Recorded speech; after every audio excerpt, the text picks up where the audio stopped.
Salut et bienvenue dans cette nouvelle séance de vidéo dans laquelle je vais vous montrer certaines bonnes pratiques que vous devez maîtriser pour pouvoir créer de bonnes applications avec MIT App Inventor 2. Donc, ces bonnes pratiques consistent à organiser votre application de moyens professionnels, comme par exemple la plupart des applications que nous utilisons de nos jours, WhatsApp, Facebook, YouTube, et Vidmate et autres. Par exemple, si vous rentrez dans WhatsApp, il y a le logo de WhatsApp qui s'affiche quelques minutes après, ou bien quelques secondes, je vais dire plutôt. Vous allez voir que vous allez tomber sur l'application même. Donc, comment ça se passe, c'est ça que je vais vous montrer dans cette vidéo.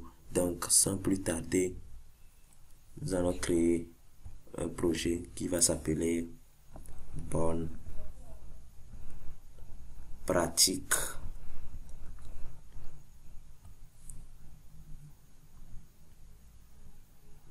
Voici dans notre interface.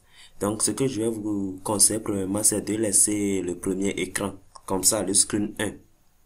Puisque le screen 1, c'est ça qui permet de passer vers d'autres écrans. Donc, pour ça, c'est ici que vous allez afficher plus tard l'icône de votre application et mettre par exemple de l'horloge sur ça, par exemple 5 secondes. Après 5 secondes, vous passez à un autre écran. Donc, comment configurer le screen 1 là? Donc, vous avez les configurations ici. Je vous ai déjà montré comment centrer. Vous pouvez centrer ici.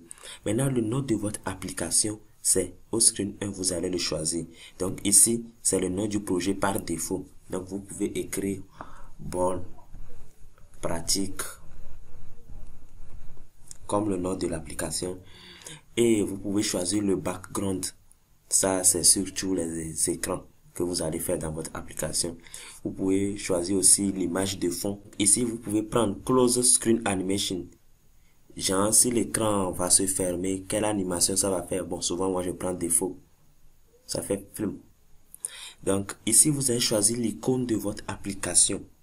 C'est très important. Puisque si vous ne choisissez pas l'icône de votre application, alors vous aurez comme icône par défaut l'icône de MIT qui est ici. Vous aurez cette icône-là sur votre application. Donc, c'est ici, vous allez choisir l'icône de votre application. Vous cliquez sur ça. Vous allez dans Upload et puis vous allez parcourir pour choisir votre icône. Nous allons le faire plus tard dans d'autres vidéos, mais je vous conseille de commencer déjà par le faire. Donc, je vais plutôt annuler. Vous pouvez aussi ici, au niveau des médias, importer tous les fichiers que vous voulez utiliser, les images, pour ne plus à choisir. Par exemple, au niveau de l'icône maintenant, si vous avez déjà des images, vous allez uniquement choisir ici. On va le faire dans les vidéos prochaines. Maintenant, nous avons déjà vu Close Screen Animation. Vous pouvez ici aussi Open Screen Animation. Si l'écran va venir, l'animation qu'il va faire. Maintenant, Primary Color, donc la couleur primaire. Maintenant, Primary Color Dark, genre si c'est noir vous voulez, ou bien sombre plutôt, sombre je vais dire. Donc vous prenez, souvent c'est par défaut. Maintenant, Screen Orientation, l'orientation de votre écran. Par exemple, vous voulez faire une application ou par exemple un jeu qui serait dans, par exemple, qui serait pas en portrait, en mode portrait, excusez-moi. Donc, souvent moi je laisse ça comme ça pour que si ça s'adapte automatiquement à l'orientation du téléphone de l'utilisateur. Maintenant, le scroll up, ça veut dire que l'écran, on peut défiler l'écran. Vous pouvez cocher si vous voulez que ça soit pour que on peut défiler. Vous pouvez cliquer sur ça ou non. Donc il y a aussi d'autres configurations à faire ici. Le sizing qui est fixé ou bien responsive. Ça, responsive, ça veut dire ça s'adapte automatiquement à la largeur de votre téléphone.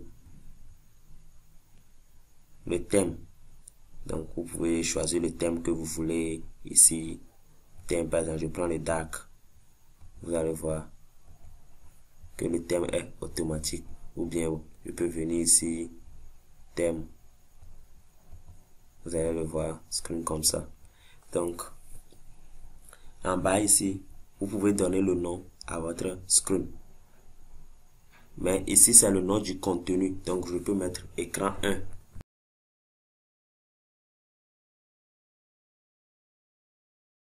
Si vous avez donné la version du code et le nom de la version, si possible. Donc, ce sont des bonnes pratiques que je vous ai montrées. Et après, vous pouvez passer à l'écran 2 en créant un autre screen, add screen, que vous pouvez nommer par exemple screen 2 ou que vous voulez. Donc, c'est la fin de cette vidéo. On se donne rendez-vous dans la vidéo prochaine dans laquelle nous allons continuer et pas utiliser nos interfaces. À tout de suite.